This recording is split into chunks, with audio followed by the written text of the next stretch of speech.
हम श्राप देते हैं तुम्हें चंद्रमा, तुम काले हो जाओगे। तुम किसी के देखने योग्य नहीं रह जाओगे। यदि किसी ने जाने अथवा अनजाने तुम्हें देख लिया तो वो घोर पाप का भागी बनेगा।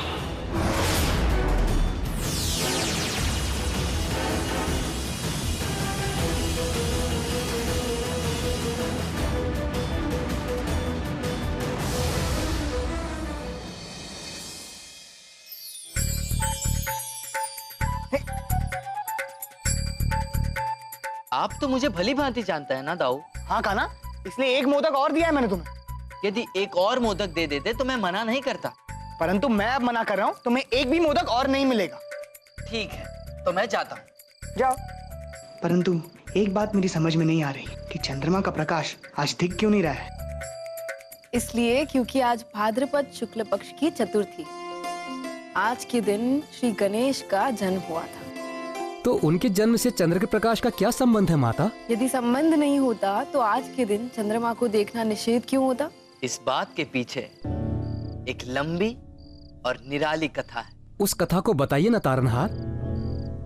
भूल का दंड अत्यंत भयंकर होता है। फिर वो भूल चाहे हीरे की चोरी की हो अथवा खीरे की चोरी की, चोरी का दंड तो भुगतना ही पड़ता है।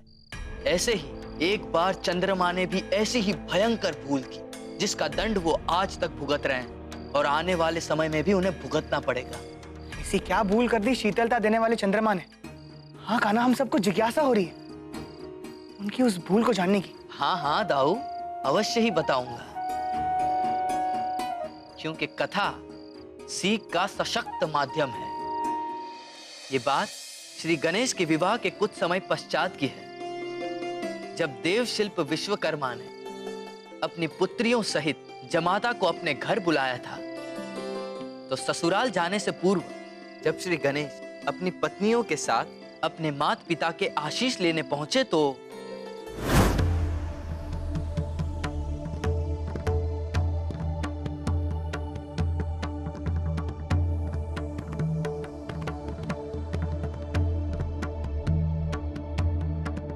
हमें हमारे ससुर जी ने बुलाया है। कृपया हमें सिद्धि और बुद्धि के साथ जाने की आज्ञा दें।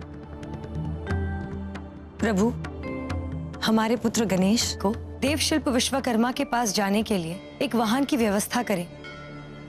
एक मुसक पर तीनों का जाना हमें उचित प्रतीत नहीं होता।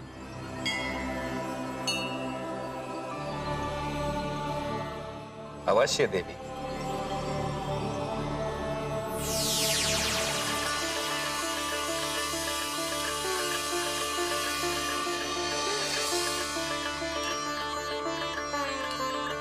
पुत्र, इस वाहन पर जाओ अपने ससुर के घर। मैं हृदय से आभारी हूं पिताश्री, परंतु क्षमा करें, मैं आपके इस वाहन का उपयोग नहीं कर पाऊंगा। क्यों पुत्र? क्योंकि मेरे पास मेरा वाहन है माताश्री। मैं अपने मूसक पर ही जाना चाहूंगा। जैसी तुम्हारी इच्छा पुत्र, मेरा आशीष तुम्हारे साथ है। परंतु गणेश, ये मूसक बहुत छोटा है, तुम तीनों को कैसे ले जा पाएगा? नन्हे मूसक, कैसे उठा पाओगे इतना भार? प्रणाम माते।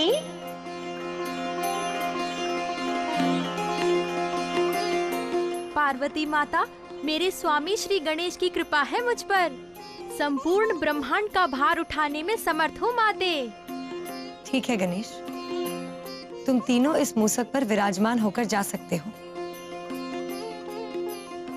और नन्हे मूसक, तुम ध्यान रखना कि मेरे पुत्र और मेरे पुत्र वधुओं को मार्ग में कोई कष्ट ना आए। जी माते।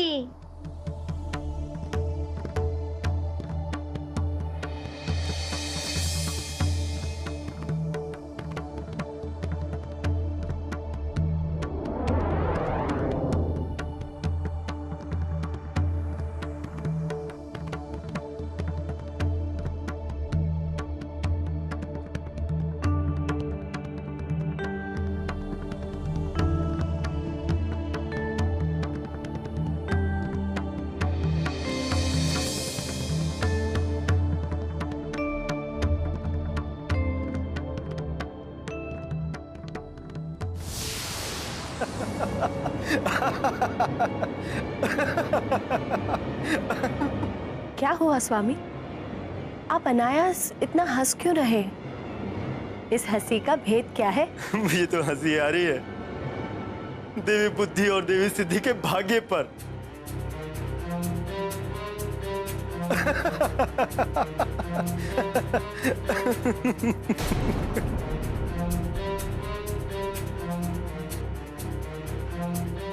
ऐसे मूढ़ और अल्प बुद्धि को महादेव ने प्रथम देवता घोषित कर दिया।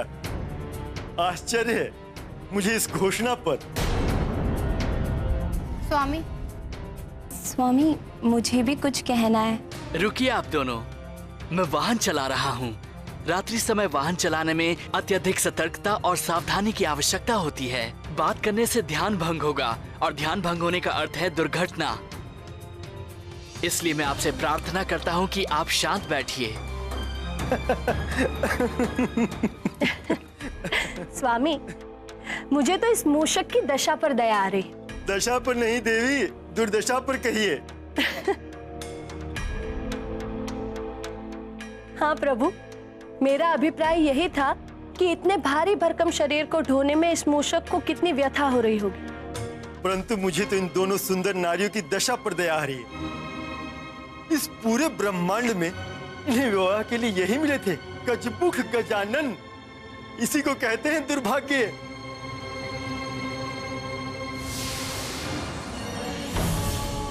प्रणाम श्री गणेश। प्रणाम श्री गणेश। तू आशीष नहीं अभिशाप का पात्र है दुष्ट चंद्र।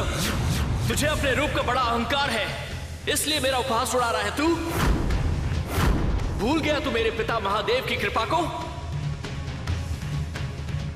भूल गया तू उस दक्ष प्रजापति के श्राप को? मत भूल को संस्कारी चंद्र की एक के कारण तेरा अस्तित्व मिटने वाला था, पर दूजे ने तुझे बचा लिया अपने भाल पे तुझे धारण करके। परंतु आज मैं तेरे अस्तित्व को मिटा दूंगा। मैं श्राप देता हूं तुम्हें चंद्रमा।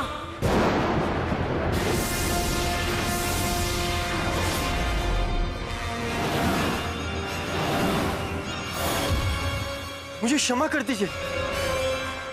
क्षमा कर दीजिए विघ्नहर्ता। एक सुहागन अपने सुहाग की भिक्षा मांग रही है आपसे। क्षमा कर दीजिए प्रभु, क्षमा कर दीजिए मेरे पति को। इस अपराध की क्षमा नहीं है रोहिणी। तूने उस समय चंद्रमा को क्यों नहीं रोका जब वो मेरा उपहास उड़ा रहा था? अज्ञानतावश भूल हो गई प्रभु। अज्ञानतावश नहीं, अहंकारवश कहो। इस अहंकारी को अपनी भूल का दंड भोगना ही होगा। इसके दंड से संसार को यह पता चलेगा कि अहंकार के गर्भ में विनाश नहीं सर्वनाश पलता है। सर्वनाश। अहंकार अस्तित्व को मिटा देता है, कुछ नहीं बचता, न स्व न संसार।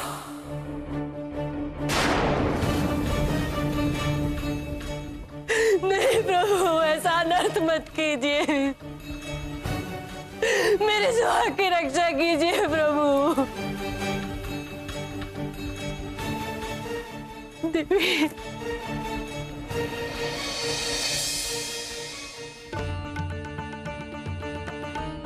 हे देवियों, आप सुहागन हो तो एक नारी के जीवन में उसके सुहाग का क्या महत्व है वो आप भली भांति जानते। कृपा करे सुहागन पर दया करे और अपने सुहाग श्री गणेश से हमारे सुहाग को क्षमादान दिला दीजिए। देवी, क्षमादान दिला दीजिए।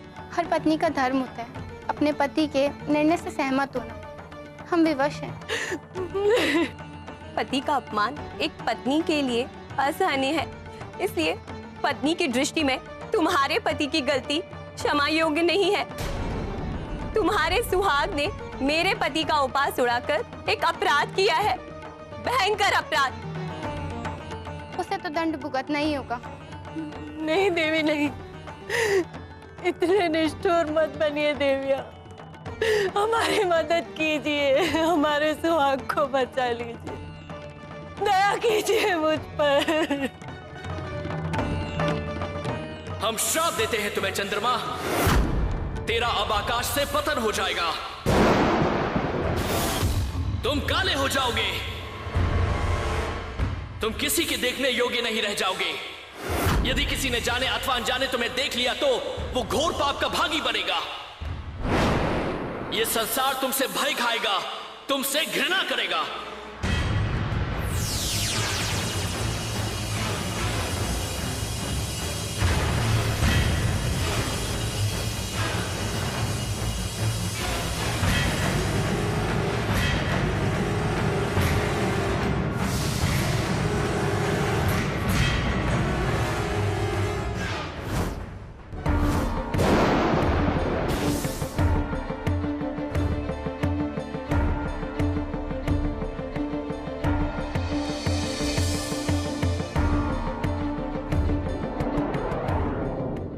ये उचित नहीं हुआ देवी पार्वती। परंतु महादेव, चंद्रमा ने प्रथम पूज्य श्री गणेश का परिहास उड़ाकर देवताओं की निर्धारित मर्यादा को भंग किया था। अनुचित उसने किया था, इसीलिए वह दंड का पात्र भी था। भूल का दंड चंद्रमा को मिलना चाहिए था देवी, पृथ्वीवासियों को नहीं। क्रोध में आकर गणपति ने समस्त संसार का भविष्य संकट में डाल दिया है देवी। ये आप क्या कह रहे हैं प्रभु? हाँ देवी, परमेश्वर ने इस संसार की रचना आकर्षण और विकर्षण के सिद्धांत पर किया है, और पृथ्वी पर चंद्रमा के लुप्त हो जाने से यह आकर्षण और विकर्षण समाप्त हो चुका है, जिससे समस्त पृथ्वीवासियों का जीवन संकट में पड़ना निश्चित है देवी।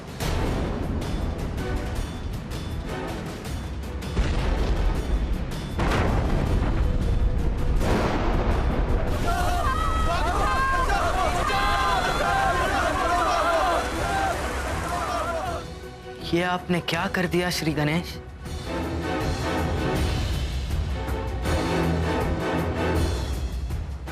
अब इस संकट का अंत केवल श्री गणेश ही कर सकते हैं।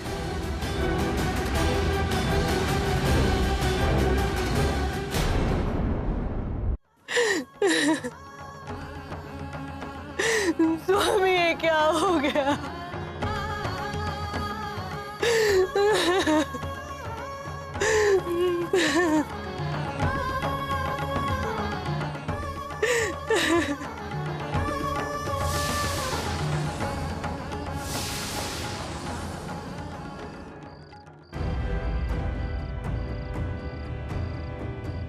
श्री कृष्ण गोविंद हरे मुरारे, हे नाथ नारायण वासुदेव। कहो देवी, क्या कष्ट है?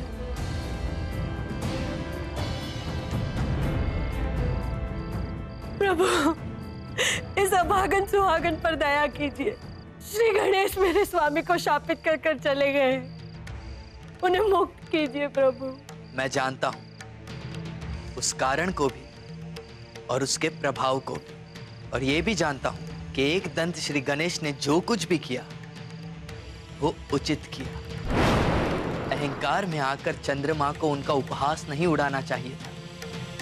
अहंकार में किया गया हर कर्म, हर व्यवहार पतन का कारण बनता है, जिसका परिणाम सामने है। ये तो श्री गणेश की असीम कृपा है जो उन्होंने आपको दंडित नहीं किया, क्योंकि आपने अपने पति को रोका नहीं। ये तो श्री गणेश की दया है जो उन्होंने तुम्हें छोड़ दिया। ऐसी दया का क्या अर्थ प्रभु, जिसके ताप में मैं तिल तिल जलती रहूंगी। रोहिणी, श्री गणेश का हट तो जग प्रसिद्ध है, अब उन्हें मनाना असंभव है। इसका अर्थ है कि इस श्राप से मुक्त होने का कोई मार्ग नहीं है। निराश ना हो, एक मार्ग है, माता गौरी की आराधना। श्री गणेश अपनी माता की आज्ञा ही मानते हैं। यदि तुमने माता गौरी को प्रसन्न कर दिया तो श्री गणेश भी प्रसन्न हो जाएंगे और चंद्रमा पे आया संकट टल जाएगा। प्रभु, इस दुख के सागर से मुझे उबारने के लिए आपका बहुत बहुत धन्यवाद। श्री कृष्ण गोविंद हरे मुरारे, हे नाथ नारायण वासुदेव।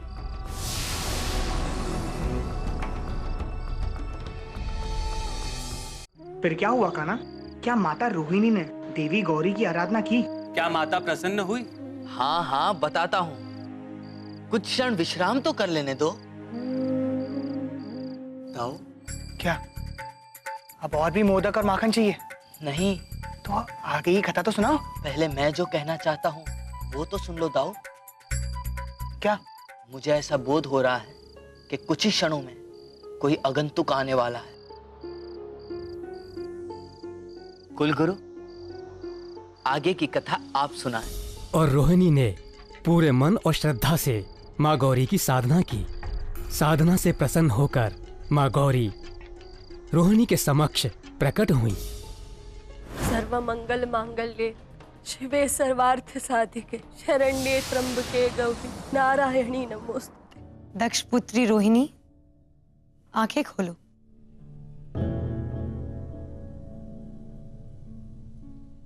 माता, मैं तुम्हारी साधना से प्रसन्न हुई। कहो, क्या कष्ट है? माता, मुझ दुखियारी पर दया कीजिए माता, मेरी सहायता कीजिए माता। मैं जानती हूँ कि तुम्हारे दुख का कारण क्या है। तुम्हारे स्वामी चंद्रमा को मेरे पुत्र गणेश ने श्राप दिया है, क्योंकि चंद्रमा ने अपराध ही ऐसा किया है जो क्षमा योग्य नहीं है। एक माँ होने के नाते मैं भी अपने पुत्र का अपमान कभी नहीं सहूंगी, परंतु श्री कृष्ण ने तुम्हें मुझ तक आने का मार्ग दिखाया, तो मुझे उनकी इच्छा का पालन करना होगा। आओ मेरे साथ।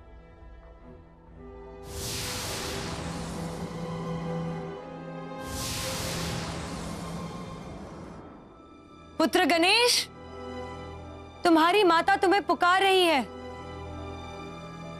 शीघ्र अति शीघ्र मेरे समक्ष प्रकट हो। पुत्र गणेश। माता, आपने बुलाया? हाँ पुत्र, चंद्रमा को क्षमा करके उसे अपने श्राप से मुक्त कर दो। ये आप कह रही हैं? हाँ पुत्र, क्योंकि भूल करने वाला यदि पश्चाताप स्वरूप क्षमा मांगे तो उसे क्षमा दे देनी चाहिए। यही श्रेष्ठता का गुण है। और फिर तुम तो प्रत्येक गण के ईश्वर हो। मैंने एक नारी का धर्म निभाया जो करुणा की देवी होती है। बाकी जो तुम्हें उचित लगे। माता, आपकी वाणी मेरे लिए देव वाणी है। आपकी आज्ञा का पालन मेरा प्रथम धर्म है और प्रथम कर्तव्य भी। इसलिए तीनों लोग, दसों दिशाएं साक्षी हैं चंद्रमा के भूल की। ये सत्य है कि उसने घोर पाप किया है, परंतु फिर भी मेरी पूजनीय माता की आज्ञा है। अंततः मैं अपने श्राप को सीमित करता हूँ और ये घोषणा करता हूँ कि चंद्रमा का वैसा ही रूप हो जाए जैसा पहले था। उसकी आभा और कांति भी पहले जैसी ही हो जाए।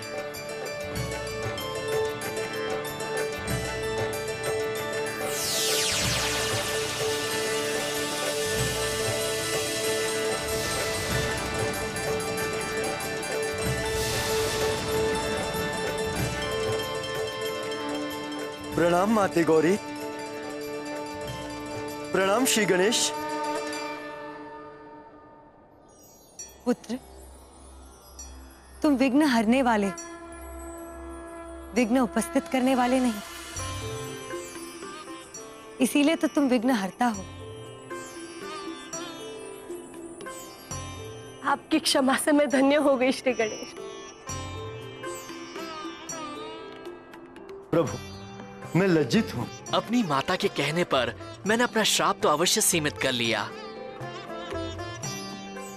परंतु जो मनुष्य मेरे जन्म दिवस भाद्र पक्ष शुक्ल पक्ष चतुर्थी पर जाने अनजाने कोई चंद्रमा को देख लेगा तो अवश्य उस पर भारी अपयश लगेगा। फिर उसे भीषण पाप का दंड भोगना होगा। मैं अपने पाप के लिए पुनः आपसे क्षमा मांगता हूँ। अपनी कृपा बरसाने के लिए और मुझे शाप मुक्त करने के लिए मैं आपका आभार व्यक्त करता हूँ। तुम्हें अपनी भूल का ज्ञान हुआ और तुमने क्षमा मांगकर प्रायश्चित किया, मुझे प्रसन्नता हुई चंद्रदेव। इस कारण मैं तुम्हें वरदान देता हूँ कि कृष्ण पक्ष चतुर्थी के दिन मेरी पूजा के बाद जो भक्त तुम्हारा दर्शन करेगा, प्रणाम करेगा, केवल उन्हें ही मेरे व्रत का फल मिलेगा तथा वरदान स्वरूप तुम अपने एक अंश के साथ मेरे ललाट पर सुशोभित रहोगे।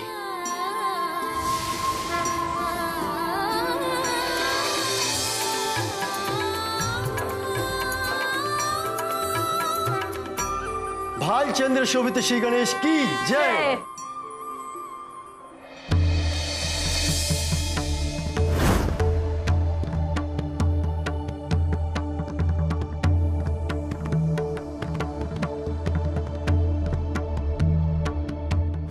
यही कारण है कि भाद्रपद शुक्ल पक्ष चतुर्थी को अर्थात जिस पावन दिन एक दिन विघ्नहर्ता श्री गणेश का जन्म हुआ, उस दिन चंद्रमा को देखना वर्जित है।